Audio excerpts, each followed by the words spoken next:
Thank you for joining us on this Saturday as we prepare for an exciting day full of captivating talks, hands-on demos, exhibits, a research symposium, and collaboration.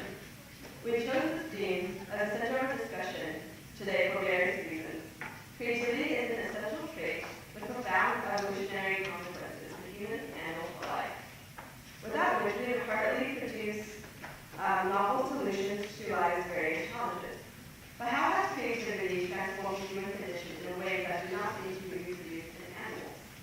From the beginning of human history, we have been fascinated with the source of inspiration that allows us to produce innovative and imaginative works.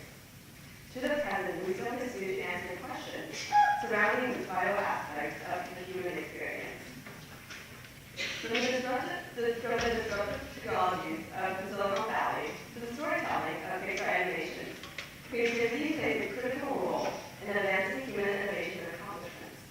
But what does it mean to be creative and to have novel thoughts? Can we pinpoint the neural correlates of creativity?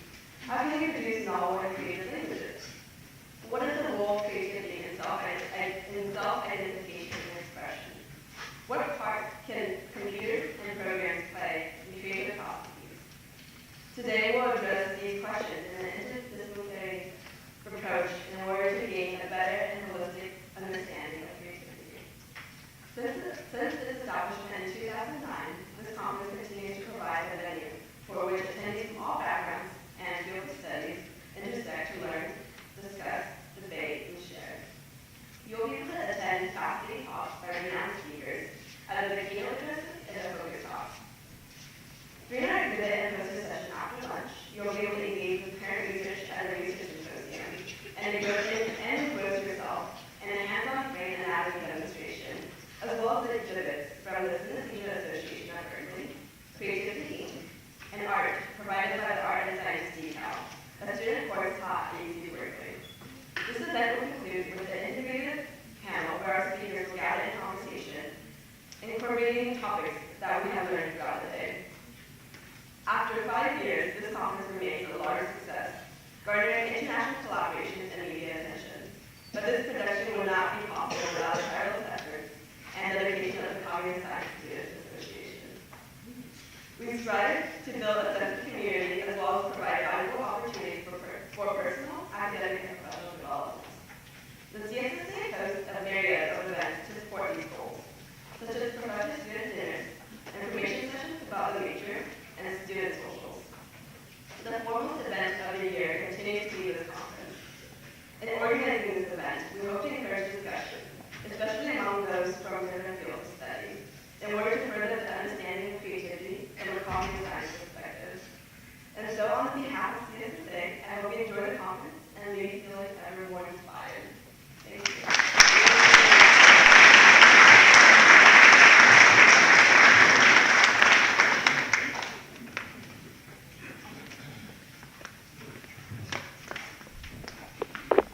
Welcome again, everyone, and thank you so much for being here. Our first speaker is Dr. Catmull.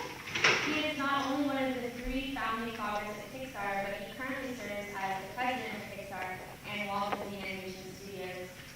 Dr. Catmull's early interests originally lay in animation until turning his focus to computer science. He attended the University of Utah, where he received his bachelor's and his doctoral degree.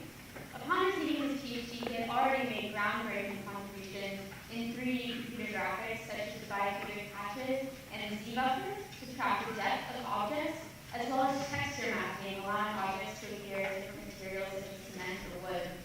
Dr. Catmull soon became director of the Computer Graphics Research Lab at the New York Institute of Technology, later moving on to work with George Lucas, and finally establishing Pixar in 1986 with Steve Jobs and John Lasseter.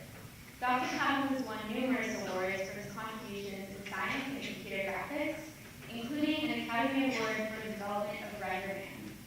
His current book, Creativity Incorporated, as well as the topic of discussion for today, will explore how to build a creative culture. As someone who has had a strong hand in shaping our generation of stories, with classics like Toy Story, Finding Nemo, and The Incredibles, we are especially honored and excited to welcome Dr. Catmull.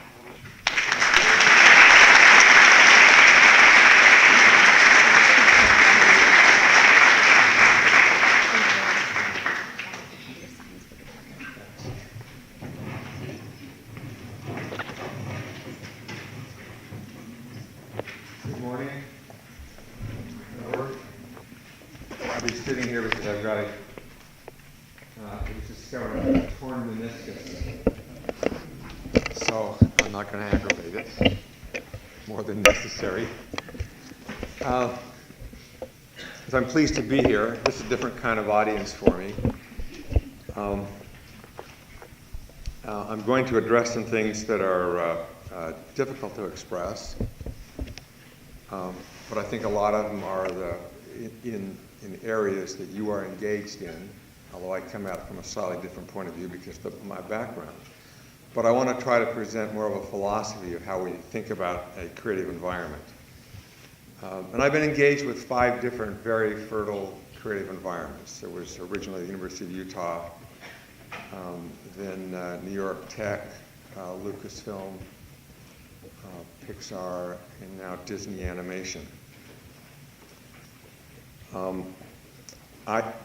While I'm using the making of films as a framework for this, I believe most of these ideas apply in a lot of different areas. I won't say everywhere. I just believe they apply far beyond the film industry.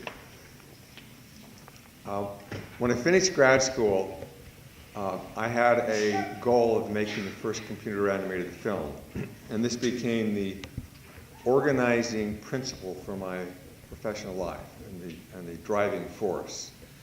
And over the years, many joined in on this. So we had George Lucas and Steve Jobs and John Lasseter. And it led to a dramatic change in the film industry. And this whole period was a time of great creativity. I learned a lot, made a lot of mistakes. And I can't relate them all in a short period of time, so I'm only going to try to go over a few things. When I first got a job after school was at New York Tech, I was managing a group. And I actually didn't really want to manage. I wanted to be in charge, but I didn't want to manage. So I had these theories about how to manage, and some of the things I believed worked out very well. And I was there for 5 years, and then George Lucas hired me to bring technology into the film industry. And at that time, I could look back and say, okay, which of these theories worked out? And my view at the time was about 2/3 of the ideas were correct, some of which we still use today, and about 1/3 of them were a complete crock. And at that time, I thought, well, okay, now I'm going to Lucasfilm, I'm going to correct the things, but I'll probably have the same ratio going forward. Now, I say it's like 1/3 is a crock and 2/3 isn't. Most of you have heard of, or probably all of you have heard of the 80-20 rule or the 90-10 rule. Well, I actually think it's a little delusional.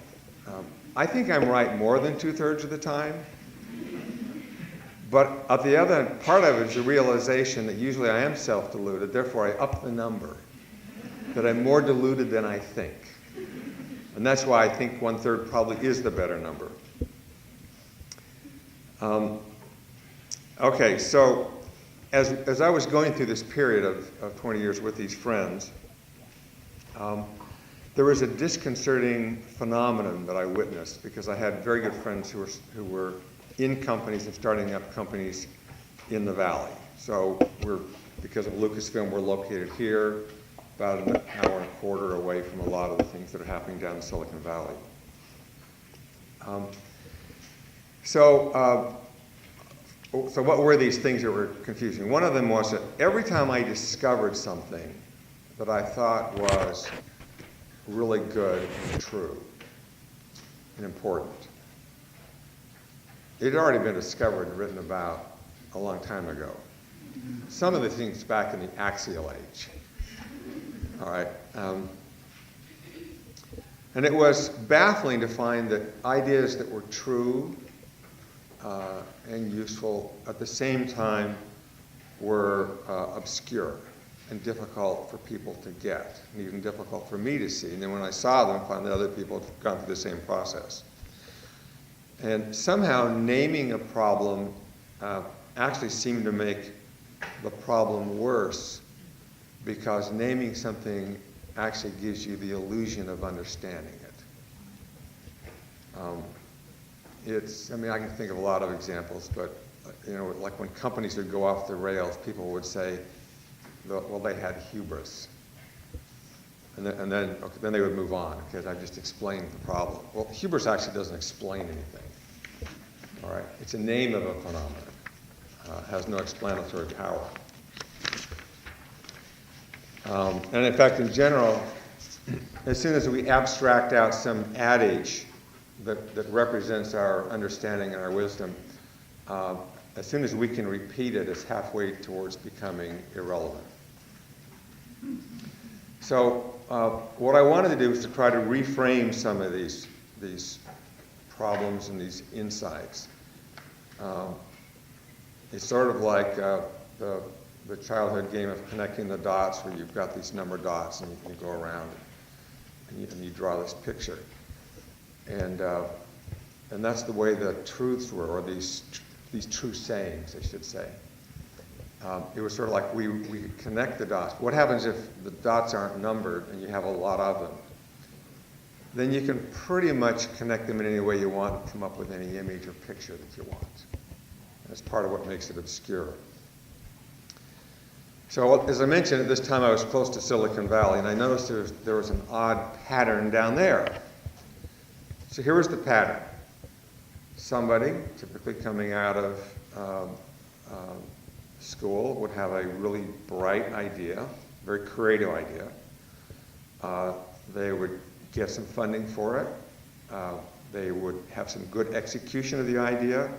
They'd have a big impact. They would go public. The CEO would get his picture on the cover of Fortune magazine. They had the best engineers. They had access to customers and interesting problems, and they knew what their needs were. These were very creative environments. These were like Silicon Graphics and Sun Computer. They were the Facebook and Google of that time. And there was another example for me, and this was Disney Animation. They made 4 films that had an impact on culture: Little Mermaid, Beauty and the Beast, Aladdin, and Lion King. So these were all creative, culturally changing environments, and in almost every case, at the height of their success, they did something incredibly stupid. Now, I don't mean looking back, I can see they did something stupid. I mean, right at the time, it's like, what are these morons thinking? Like, this makes no sense. And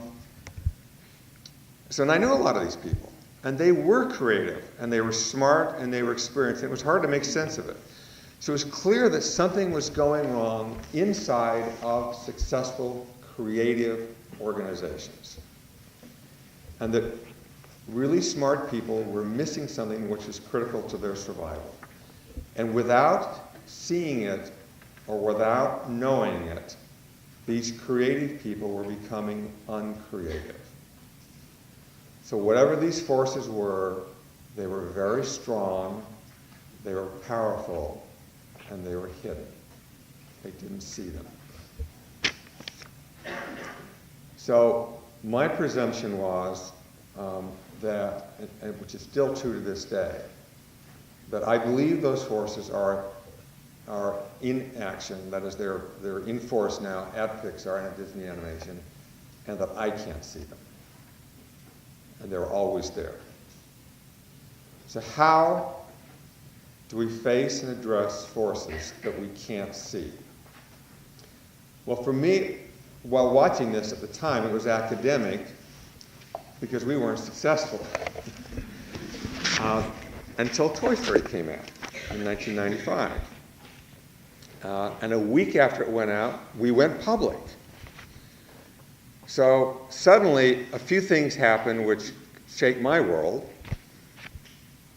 Number one is that we had just achieved this lifelong goal of 20 years of making the first computer-animated film. So there was this elation of having achieved it, and it was short-lived, because then this is a personal thing, which I didn't talk about with other people at the time. It's like, Now what? I can't do the first computer animated film anymore because it's already been done. The other one was that now that we were successful, I was president, so we had a lot of things going on, but we also ran into a crisis which I had missed. So I'm on the lookout for problems, knowing that these other companies keep missing them. So we finished the story, and we found out that while the artists and the technical people thought of themselves as peers and world class, that they thought of the production people that we had brought up from Southern California were second class. And that group of people felt they were treated like second class citizens. And nobody said anything. So now we finished the film, it's a big success. And I find out as we move on to the next film, that they felt like second class citizens. So I went and I checked with the artists and the technical people, and sure enough, that is the way they felt.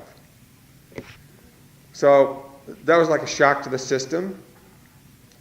Number one is I was on the lookout for it. I felt strongly about cultural values, and I had completely missed this. And so the second question is, why did they feel like second-class citizens? So we had to figure out that and realize that the reason they felt like second-class citizens was that there was so much weight on what they were doing that there was this overwhelming burden to micromanage and control the process. And the micromanaging and controlling was perceived of as sand in the gears by the people in production. And so that's where we came to realize that what was happening was the people managing the process, in order to control it, wanted all communication to go through the proper channels. That was screwing things up. That we had to disassociate communication with organizational structure. Now, that's actually easy to say, and other people reach that. That's damn hard to pull off, because people who've got the obligations to deliver, they really want to control it. So regardless of what I say in the environment, that emotional requirement to deliver on time and on budget overwhelms the logic of why they should be okay with people talking to somebody else and them not knowing about it. But part of the shock to the system was that I'd missed it. Why did I miss it? And there was something about being successful and doing something that was so interesting that the good stuff was hiding the bad stuff.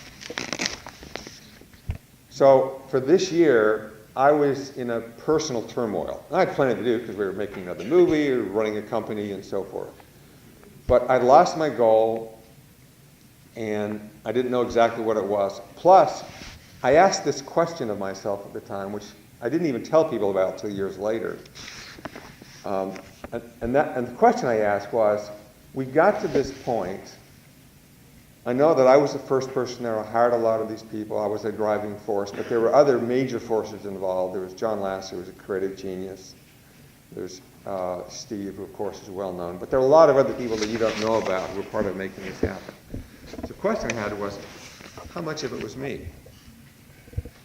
So I wrestled with that for a year.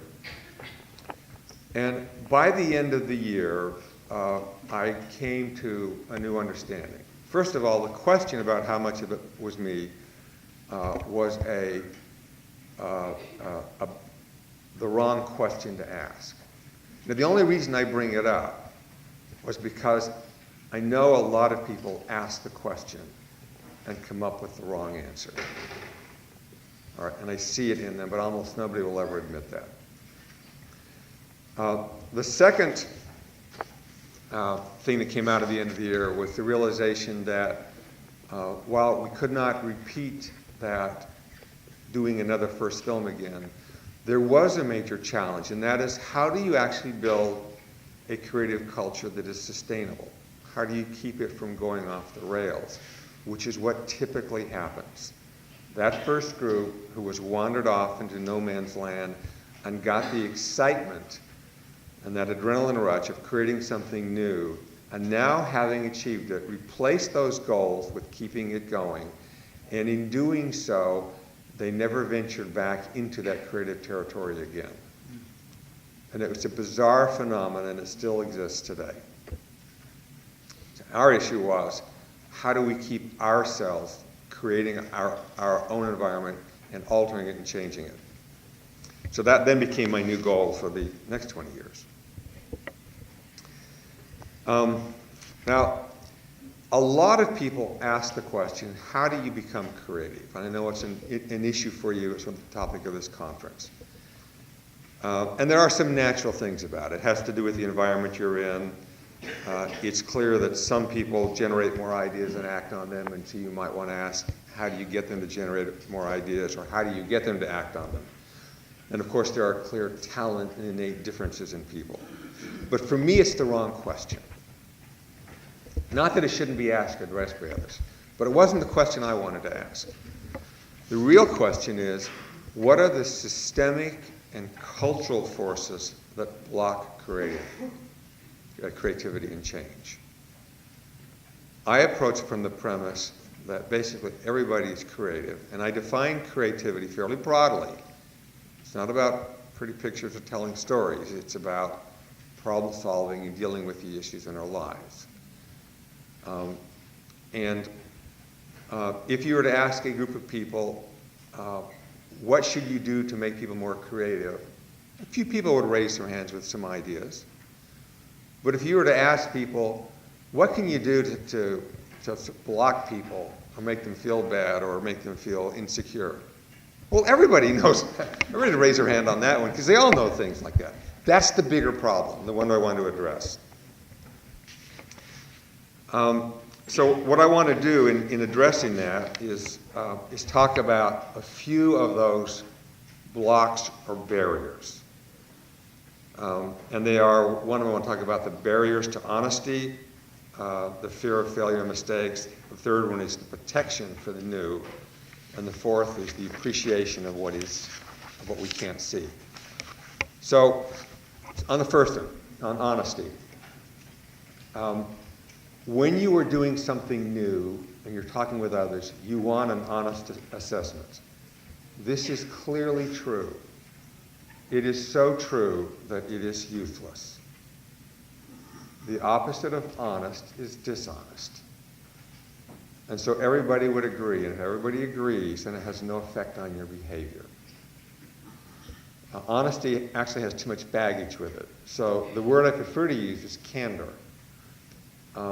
It's a little less loaded because we can talk about the fact that there are times when we aren't candid.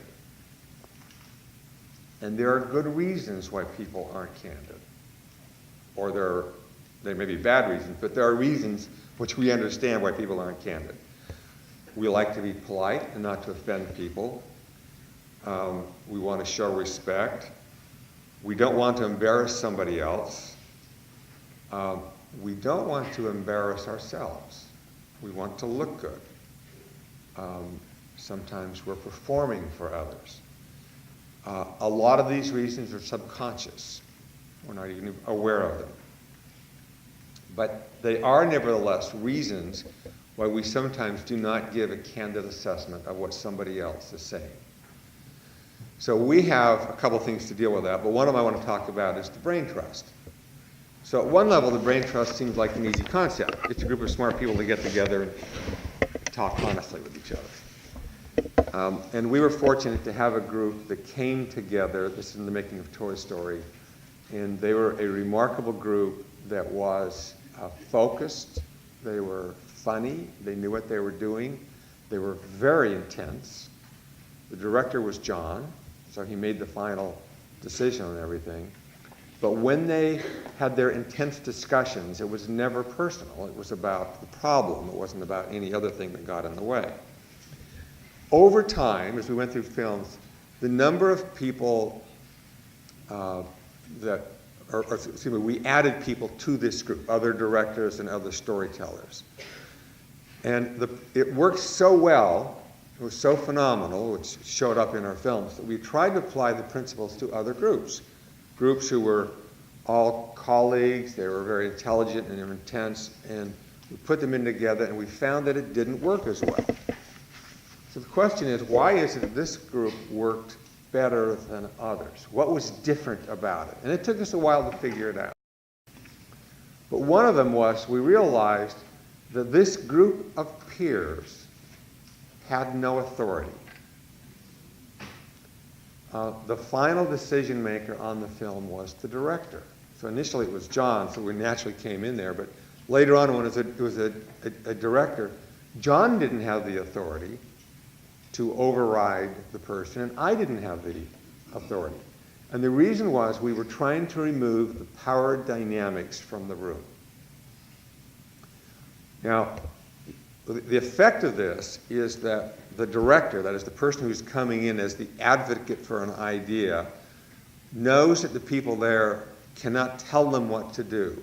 So that means that he or she does not come in with a defensive posture, and it makes them more open to listen.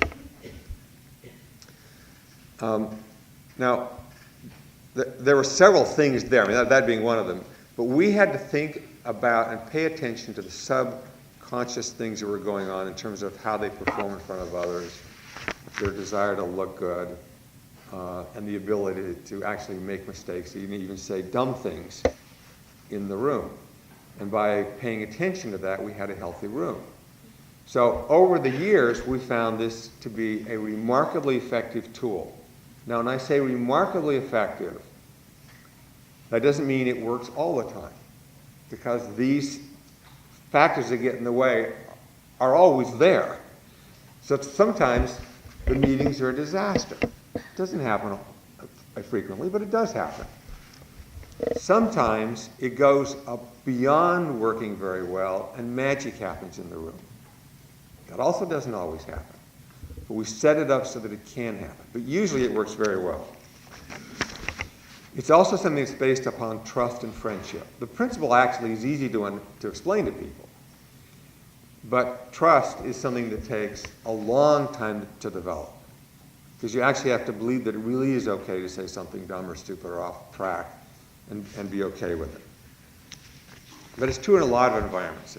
Subconsciously, managers make it unsafe because they are signaling, don't embarrass me or don't diss me by giving me a surprise in a meeting.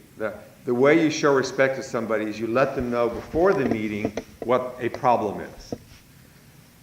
Well, if you do that, then it brings everything to a screeching halt. So it means you actually have to allow problems to come as sort of out of order. If everybody tries to line everything up in a complex thing, all it does is slow things down. So our view then as managing this process was to look at the process and let the people solve the problems, whereas I as a manager am just looking at the dynamics of the room. And the trick is to understand, so deeply understand, that usually what happens is that we accidentally alter our access to truth. And if we want the truth, we need to pay attention to those dynamics. Okay, the second issue, on a different area, has to do with fear and failure. So failure is very popular lately. There are a lot of books written about the importance of failure in learning and that it's a necessary part of the learning process, whether in school or out in the world. And this is true. All right? So we all understand that, and academically we get that. But we have a problem, and there are two parts to the problem. First is that while we do have that academic understanding of failure, there's another meaning of failure, the one that we learn in elementary school. And that is, if you fail, it's because you didn't work, or you're dumb, or you didn't apply yourself, or you misapplied something. All right. That meaning is deeply ingrained in us. But it isn't something that just comes from school. If we read the papers every day, then if somebody in the business or the political world makes a mistake, then that mistake or failure is used as a bludgeon to try to destroy them. All right. There is an element of danger that comes with failure, even though the failure is part of us learning, even on a national stage. And we all recognize the how bad that is in making progress, but it's the reality that's out there. So we've got this conflict, or actually we have these two notions of failure which are conflated inside of us. And so what it leads us to think is that while failure is a necessary part of learning, it's more like that which doesn't kill you makes you stronger. And that failure is a necessary evil. Well, it's not a necessary evil. It's a necessary consequence of doing something new. And the only way to actually avoid it is to repeat yourself or copy somebody else. And therefore, it's really critical for us to be aware of those conflicting meanings happening inside of us all the time. And teasing them apart is very difficult. Now, it isn't just saying, well, okay, there are two different meanings there. It's difficult to draw the line or tease them apart for other reasons, too. So let's suppose, I'll take the brain trust as an example. I've just told you that it has to be safe for somebody to say something dumb in the room, and it is. But what if you say 40 dumb things? Now, anybody that says, if I say too much stupid stuff in the room, and this is true, then the person that probably doesn't belong in the room. This isn't the right job for them. They don't have a clue what they should be doing.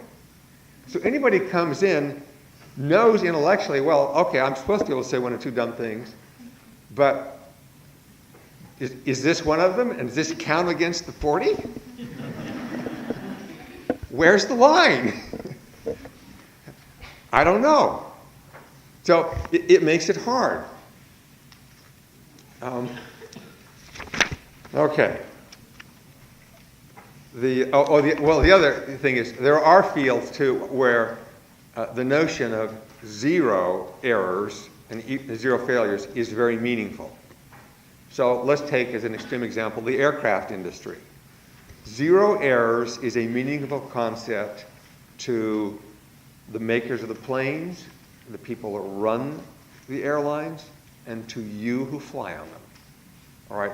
It's a clear concept, and it's very desirable.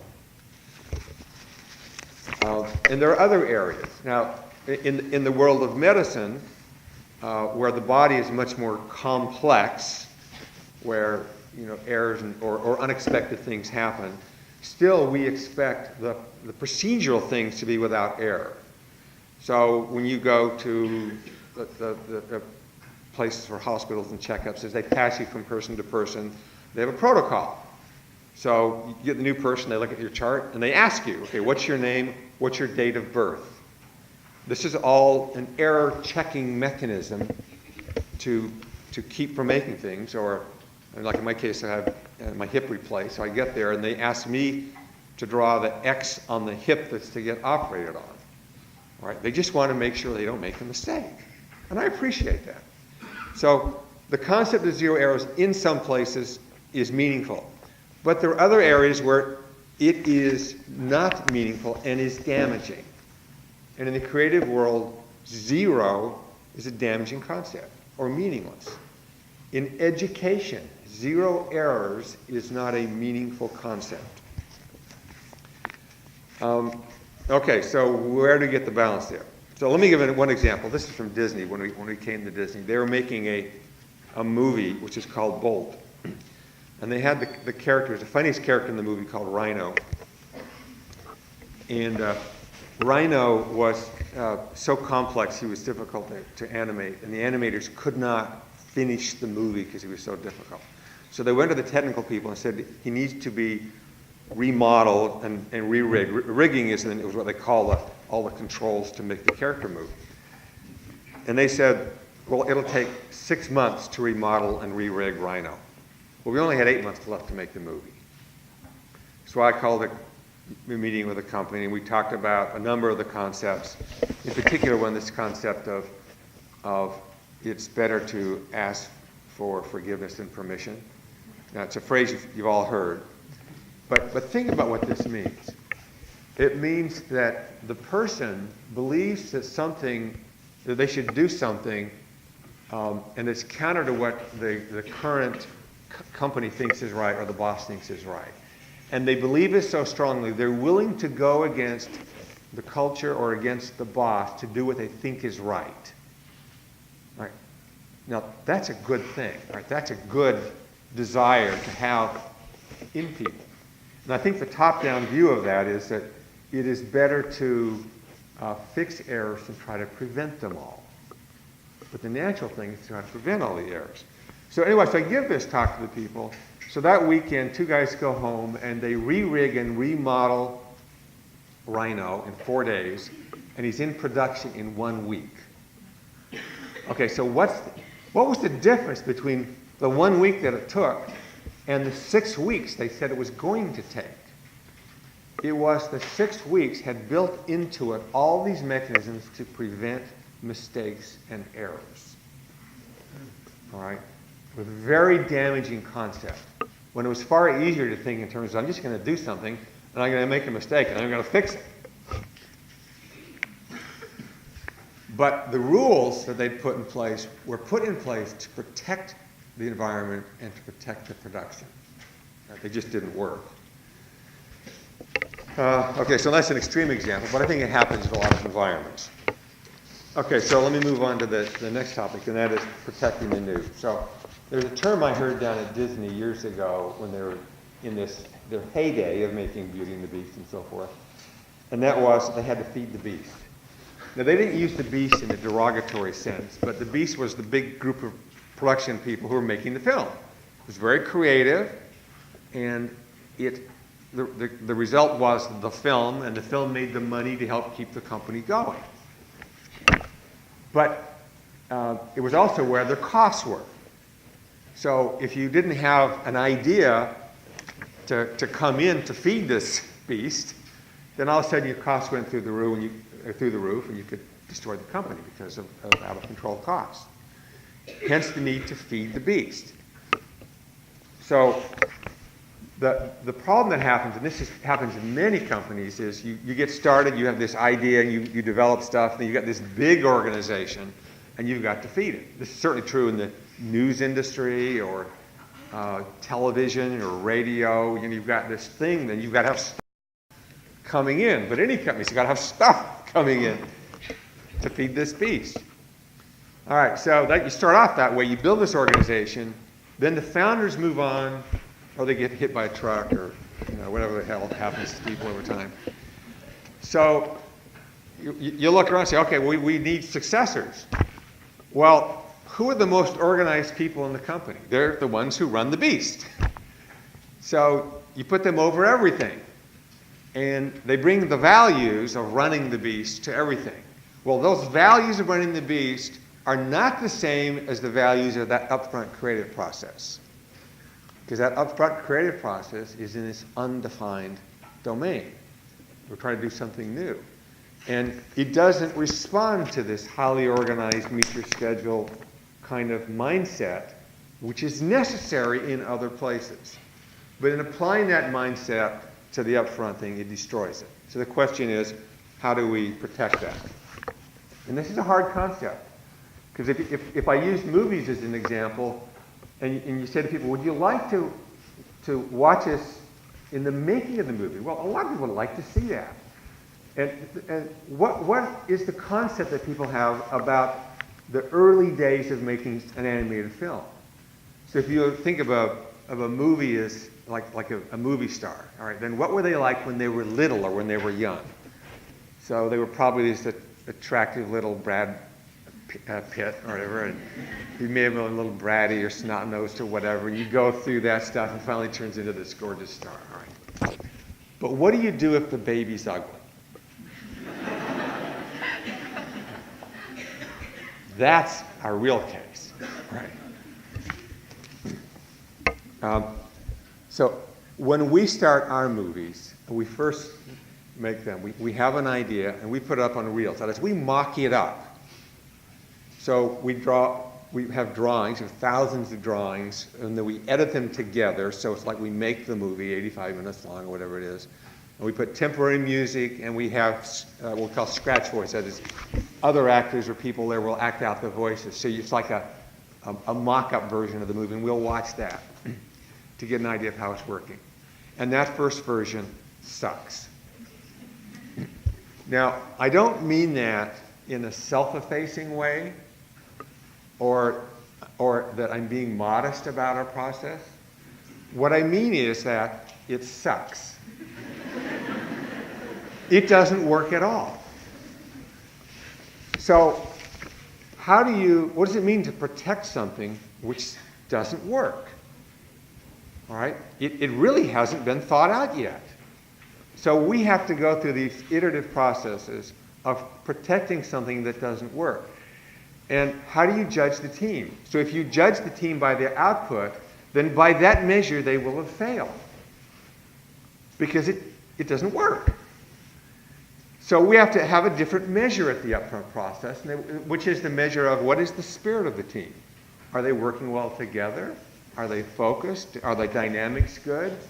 Because I will trust that they will solve the problem, but I can't judge the film at the time. I just have to look over time to see how it evolves. Now, at some point, it has to engage with the beast. And so there's this difficult process of going through this and seeing how that team responds to the things that don't work. But you need a mindset which is different for the upfront process. And it's wildly unpredictable. So one of my favorite examples is the movie Up. Have most of you seen Up? Okay, so, yeah, it's one of my favorite movies. Okay, first version of Up takes place on a castle that's floating up in the sky. And the people in the castle are at war with the people on the ground. And there's a king in the castle who has two sons who hate each other. And they inadvertently end up on the ground, wandering around in enemy territory. And in their wandering, they happen upon a large bird. That version didn't work. The only thing left was the bird and the word up. The second version, they came up with this prologue of this Carl and Ellie growing up, going through their age until she dies and he floats away in a balloon. It was pure gold. It lasted 20 minutes, and the whole thing was very enjoyable. Now, the version that you saw was 4.5 minutes. They had polished the gold down into a diamond, which launched the film. And then Carl floated up in his house and landed on a lost Russian dirigible. That didn't work. So then they had him float away to a tepui. And on the tepui, there was this old guy, Muntz. And the reason he was there was that he was hunting the birds because the eggs, if they ate the eggs, it kept him alive. So as long as he kept eating the eggs, he could stay alive forever. Well, the egg stuff was kind of getting away in the story. We're now getting late in the movie, and it didn't work. And then so we finally dropped that part to the movie that you finally saw. We had to protect the crew while we went through this process. That path was wildly unpredictable, and that final movie bore almost no resemblance to that original thing they started off with. We were always skirting around things that are somewhat hidden from us. All right, it's a difficult process. So let me try to address the issue of the things that are hidden directly. Okay, because it's in this area where things are hidden or hard to see, where we have our opportunity for creativity and for delusion. And it's difficult because how do we even think about the stuff that we can't see? You may remember, you probably remember this great military philosopher, Donald Rumsfeld,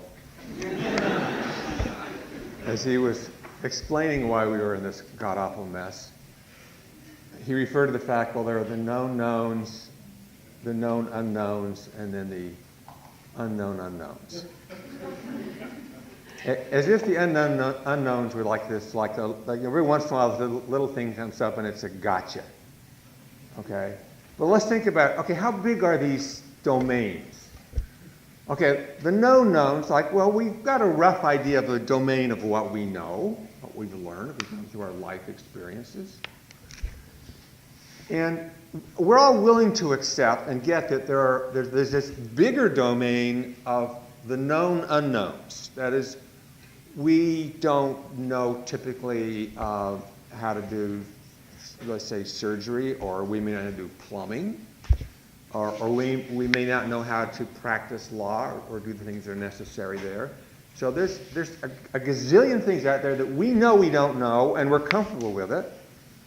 And if we need something in that area, then we'll hire out the services or whatever. But it's clearly a much bigger space.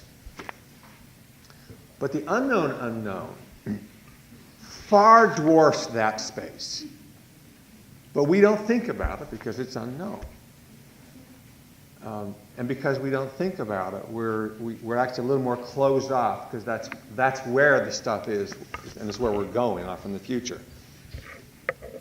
Well, there are reasons why we can't see things. And so let me go through just some of the levels. The first one is, I'll just, at a personal level, I've noticed that when I was, the first time a manager, I was one of the group.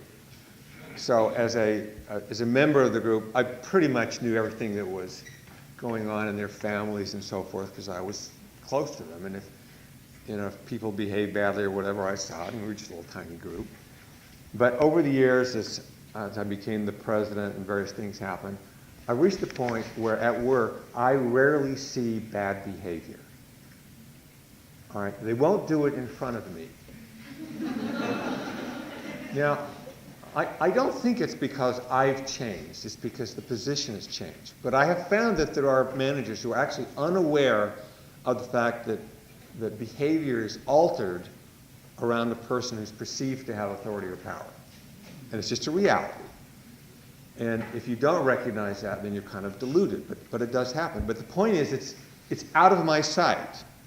I no longer can have direct view of certain kinds of problems.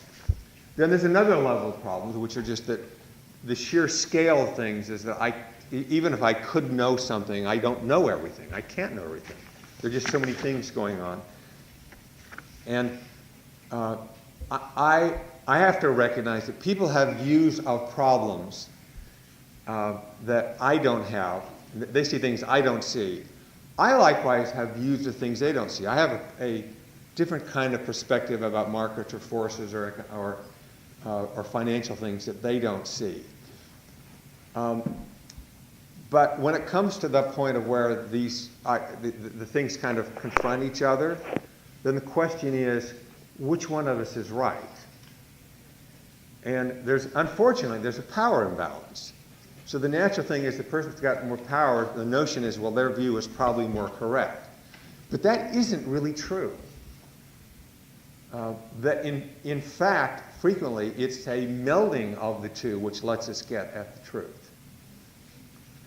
And so how do we become open to these different viewpoints of somebody who sees something that we don't see? Okay, so now going to things that are even more hidden, and just has to do with randomness, the random events that happen. Now, we all have mechanisms for talking about it. We're very aware of randomness. We talk about chance or the role of good luck or bad luck in our lives. But there's much more randomness than we're aware of, and you're in this field of studying this, so I know you think about this. Our brains are equipped to see patterns. And so we see the patterns. So it's easy for us to conceive of linear or repeating events. And now everybody kind of gets that. A somewhat more difficult concept, but one that most people get, is we're aware of like the bell curve.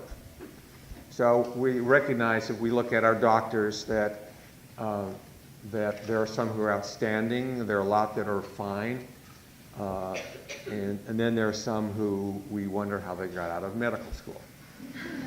Okay, but they fall on a curve, and this notion of a curve we see in life in a lot of different areas, so it's fairly easy to understand. Randomness, though, is not a model that people understand, but we live in it, but we don't have ways of conceptualizing it in the same way. And even more difficult to understand is stochastic self-similarity. And it's just very difficult. So people can't actually even, because they don't understand it, they can't even connect any dots to the concept. So the result is we get fooled by these patterns and this randomness. The next area has to do with the dependencies that we can't see. So to illustrate this, one example I have comes from the daycare center at Pixar, where there are children in our daycare center that came out of couples that met at Pixar and married and then had children. So John and I take some pride in that. But I think back now, 50 years ago, when I was returning with my family from Yellowstone, and we were all in our 57 Ford station wagon going up a winding canyon road, and off to the right there was a sheer cliff, and there was no guardrail. And as we were going around the canyon road, coming down the other side, around the corner in the view was another car in our lane. He had gone wide. So my father slams on the brakes, but he can't swerve because there's a cliff to the right. And the other car swerves back and slams into the side of our car, scraping all along the side of it as the cars come screeching to a halt. The adults jump out, start screaming at each other. I'm like 12 years old, I get out, I look along the side of the car, and I'm thinking, holy shit. If that car had been over 2 more inches, it would have caught the front corner of our car, and it would have pushed us over the cliff. 2 more inches, no Pixar.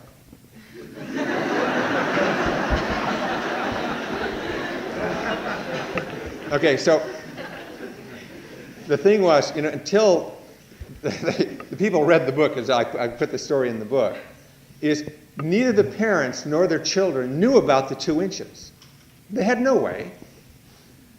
And the fact is, most of us have had those kind of events in our lives or know somebody where, like, this event almost happened, or sometimes it did happen, like people got killed because of this random little thing that just happened, right? But in general, these close things happen, and we don't know about them. So there comes a point in a lot of people's lives where they get this awareness, like, oh, we're interconnected. And then it's like this aha moment. But until then, it just sounds like some love-dove granola saying. But there are actually deep implications for realizing that you can't possibly see all those impacts on your lives. And understanding that actually, I think, can open people up to other things. Okay, and then the last issue has to do with the way we model things. And this I'm coming dangerously close to things where you guys know more than I do. But my job isn't to tell you something you don't already know. It's to try to connect the dots in a way that I look at it. And that is, our brain has got this conflicting things going on. One is the amount of information that's out there is gigantic, and so we've got really this only tiny amount of information that can come in at any one time. But we then build these models about how the world works, and it's damned impressive, actually. And it works very fast. So we band limit the information that we can come in, and then we actually expand it with our models to do our behavior. But it gives us this illusion that we see more than we do see.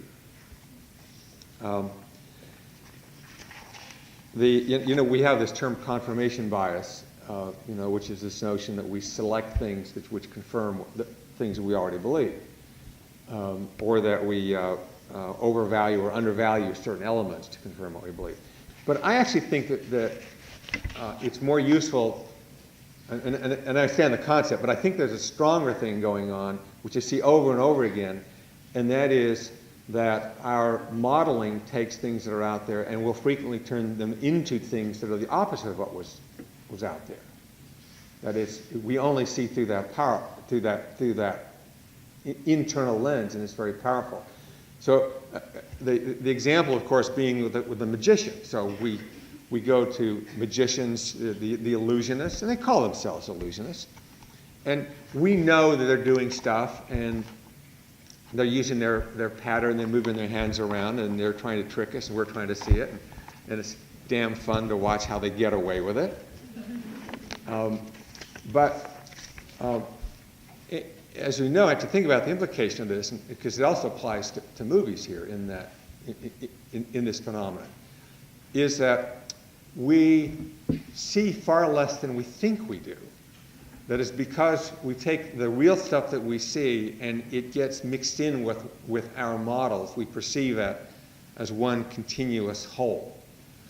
And the realization is that that magician is not creating an illusion.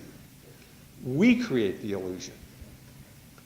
They're just taking advantage of the way we work. And this isn't a metaphor, all right? It's just the way we work. And we do the same thing with films, like the way we play with the sound and the music and the light is playing off of the way we perceive things. And we can do that, given the physiology and the way things come in, to create this illusion of reality when we're sitting in the theater or whether we're watching on our iPad or whatever we're seeing it with. But that we need to be aware of that. So the final thing I want to do is just talk about the uncreated. So there's kind of a romantic idea of how creativity happens, which is typically some lone visionary who's got something and then pulls together a team and they work hard and then deliver on that promise. But in truth, that's not been my experience at all. I've known a lot of people that I consider to be creative geniuses, and I can't remember a single one that could clearly articulate ahead of time what it was they were driving towards. The thing is, when they're going in a direction and there's a sense of a direction going, that reality has not been created. And this is the hardest concept. And it's one that's the scariest for people. People have models for how they deal with it. So Andrew Stanton would use the model of being out on the ocean and he's sailing in a direction. And they're going there, and then he may discover it's wrong, so he'll go in a different direction. But he's out in this unknown territory. And his view is, if you don't want the choppy water, the wind, and the storms, then you shouldn't be sailing. But he uses this as a way of correcting himself. Pete Docter thinks of it in terms of going through a tunnel where you're in darkness for a long period of time, and you see a little bit of light, and you try to go towards the light. Rich Moore, who did Wreck-It Ralph, thought of it as a maze where you were wandering around this thing, and if you had tricks like putting your hand against the wall, otherwise you could go crazy inside. And Michael Arndt, who wrote Toy Story 3, used a metaphor. He said, writing a movie is like climbing a mountain blindfolded. The first trick is to find the mountain. So I said, Michael, the problem is it implies that the mountain exists. And it's like this, the thing you've heard of Michelangelo, making David is in the stone, so he's finding it in there, so it implies it exists in the stone. So when I said, no, actually it doesn't exist yet, it's uncreated. But the general reaction is that that's too abstract, that they in fact need some metaphors and to be able to deal with that. But the thing is, they use the metaphor to go off in this unseen direction. But the general thing for most people is it's too frightening. So they try to go back and hang on to what worked before. All right, and this is the danger. Is you sometimes experience that, but once you experience it, you You don't want to experience the failure or the negative or be out in the scary space. So people end up, not knowing they're doing this, becoming more conservative and holding back more than they intend to. And so the final thing is, I just want to talk about Disney. I mean, those are the principles, but we had this opportunity 8 years ago because Disney acquired Pixar. And so we've got these principles, and now we had a group, because after those first 4 films, they went downhill until they failed as a company. So Disney Animation was demoralized. They had completely wrong principles in place. I knew the people who were managing at the time, and they were absolutely deluded about what the goal even was. And so Bob Iger had just become the new CEO, struck up a friendship with Steve, and it resulted in us being acquired. But they then put Disney under John and I. And we view this as this phenomenal opportunity to take the principles and see, would they work in a completely different group of people? We also thought we'd learn something with it. It's like this, could you imagine a better Harvard Business School review study case than to do something like this? But that isn't what we were trying to do. We, of course, we loved Disney animation, and we wanted to get it back on track. So we explained the principles, and of course they all liked the principles, and they welcomed us because they wanted to succeed. And we had we made this decision to keep Disney animation completely and utterly separate from Pixar. Right? There's no tolerance. There could be no production work done between the 2 studios at all. And so we explained them, but I would say it took a full 2 years for the principles to actually begin to sink in. And it's a longer story as to how we got it there. But they did, and the reason it took 2 years was, it wasn't that it was hard to understand the principles, is that they had to fail together on some things and make mistakes and survive them and know they could trust each other to then build on it and then earn trust of other people in the company. So every film that we've made since we've been there, which have been 6 films, have been a critical success. But it wasn't until Tangled that it became a big financial success. It was the biggest film for them since Lion King. And then Wreck-It Ralph was a big financial success. And then we just had Frozen, which became the highest grossing animated film of all time. But here was the important thing. It's largely the same people who were there when they were failing. All we were doing was trying to remove the blocks and the barriers. And by doing that, it became great.